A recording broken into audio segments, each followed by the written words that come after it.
Ang nilapitan ni Jabez, wala pong iba kundi ang Diyos ng Israel na lumikha ng langit at ng lupa. Marami pong tao, iba-iba po ang kanilang sinasamba o dinadalanginan o hinihingian.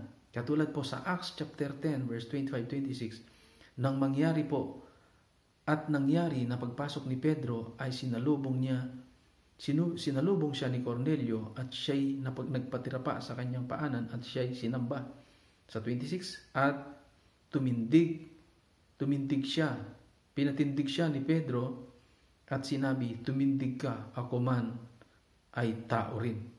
So, marami pong tao ngayon, ang nilalapitan nila ay tao din.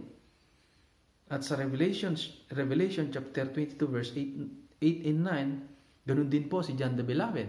Nung nakita po niya yung anghel, ay sinamba po niya. Kaya sabi po ng anghel ay, tumayo ka at ako'y parehas din na alipin na katulad mo. Sa John chapter 4 verse 22-23, may tatlong klase pong sumasamba o klase ng worshipper. Mayroon pong innocent at mayroon pong intellectual, may matalino. Ngunit ito yung hinahanap ni Lord na sumasamba sa Kanya.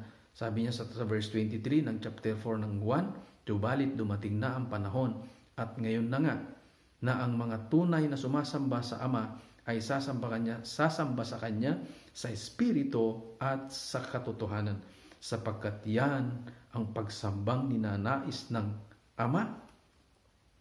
Amen. Kaya kung sino yung sinasamba mo, doon ka din mananalangin. So mapalad po tayong lahat at nakilala natin ang totoong Jesus, ang totoong Diyos, ang totoong tagapagligtas sa buhay na ito na walang iba kundi ang ating Panginoong Jesus. So, pangalawa po, si David ay nanalangin sa Panginoon. Sabi sa John chapter 14 verse 13-14, anumang ang hilingin ninyo sa pangalan ko ay gagawin ko upang luwalhatiin ng Ama sa pamamagitan ng Anak.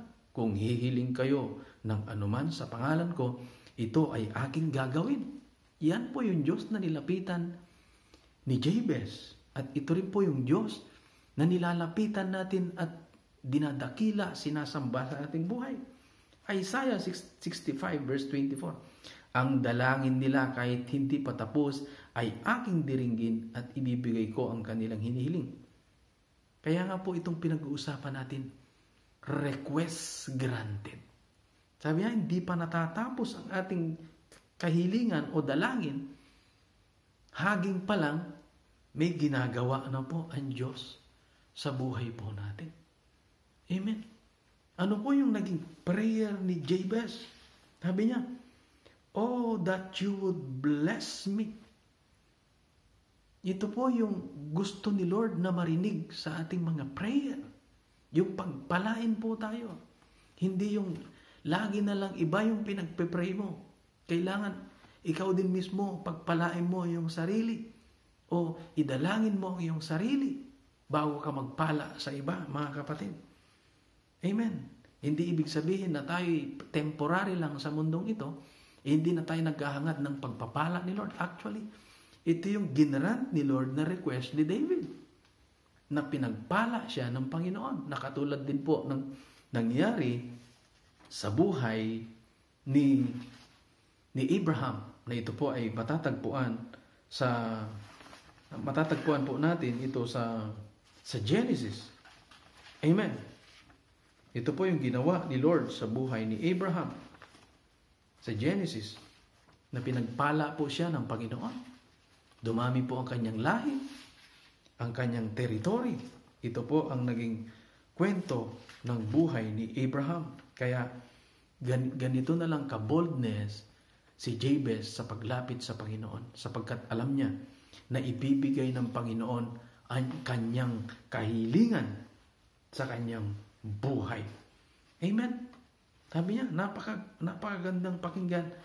Ang dalangin nila kahit hindi pa tapos ay aking diringgin at ibibigay ko ang kanilang hinihiling. Isaiah 65 verse 24. Ang Diyos ay tumutugon sa ating mga panalangin. Ang dami na pong sinagot ni Lord ng mga prayer natin. Kaya maging masipag tayo sa ating panalangin.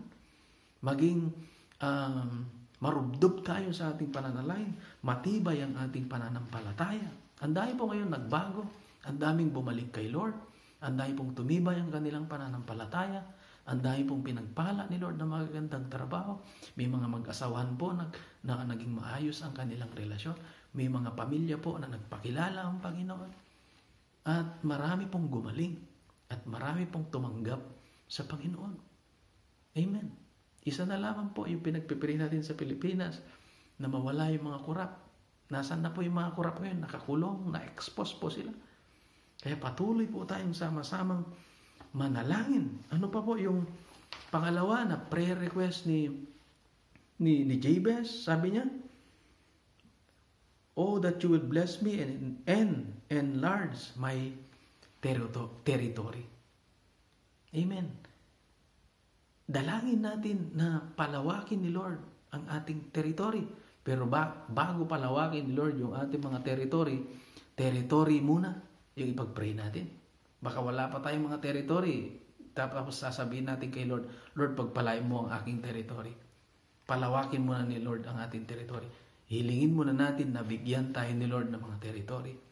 Kung wala pa tayong mga lupa, wala pa po tayong mga bahay, mag-pray po tayo kay Lord na tayo pagpalain ng ating Panginoon.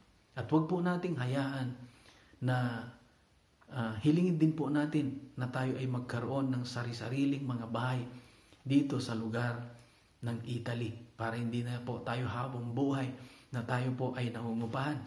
Isang amen po dyan. I-declare po natin ito. Kung ginawa ni Lord kay Jabez, magagawa rin po niya sa iyo, sa akin, at sa atin pong lahat. Amen. And then, pangalawa po, last na ni-request ni Jabez kay Lord, sabi niya, "And keep me from harm so that I will free from pain." Sabi niya, "I-keep mo ako, Lord, sa mga harm. I-keep mo ako, Lord. Ilayo mo po ako sa mga bagay na ito na nagpapahirap sa akin." Pwede po nating i-rebuke yung mga bagay na nagpapahirap sa atin. Pwede po nating i-request kay Lord na mawala ang mga ito. And then, yung huli po na prayer niya, "Let your hand be with me." Yung pangalawa po, yun po yung pangalawa na prayer niya, "Let your hand be with me." Amen. Hindi yung nagkatrabaho ka na, nilayuan mo na si Lord. Hindi yung yumaman ka na, nilayuan mo na si Lord. Ano man meron, pagpapala mo yan, anumang mga bagay na meron tayo sa buhay, huwag nating hayaan na lumayo tayo kay Lord. Amen. Dahil si Lord, nandyan lang siya lagi. Pero huwag nating hayaan na tayo po'y lumalayo sa Panginoon. "Let your hand be with me," sabi ni Jabez. Samahan mo po ako, yakapin mo ako, tulungan mo ako, i-guide mo ako. Lord, kailangan kita sa buhay ko para magaan. Ito po ang sekreto ng buhay. Ito ang i-request natin kay Lord para mas maging magaan ang buhay natin. Samahan mo ako, Lord, para mabago ko ang pamilya ko. Lord, samahan mo ako para mabuhay pa ako ng matagal. Samahan mo ako, Lord, para hindi ako magkasala. Samahan mo ako, Lord, para lalo pong mabago ang buhay ko. Samahan mo ako, Lord, para lalo pong tumibay ang pananampalataya ko. Hanapin po natin lagi si Lord sa life natin. Amen. Wala na pong pinakamasayang tao sa nabubuhay sa mundong ito, kundi yung kapiling si Lord sa buhay niya. Amen. Ito po yung hangarin natin. Actually, ito po gusto ni Lord na marinig sa atin. Lord, kailangan kita. Ikaw lang ang hinahanap ko. Ikaw ang buhay ko. Ikaw ang lakas ko. Ikaw ang pag-asa ko. Ikaw ang lahat-lahat sa akin.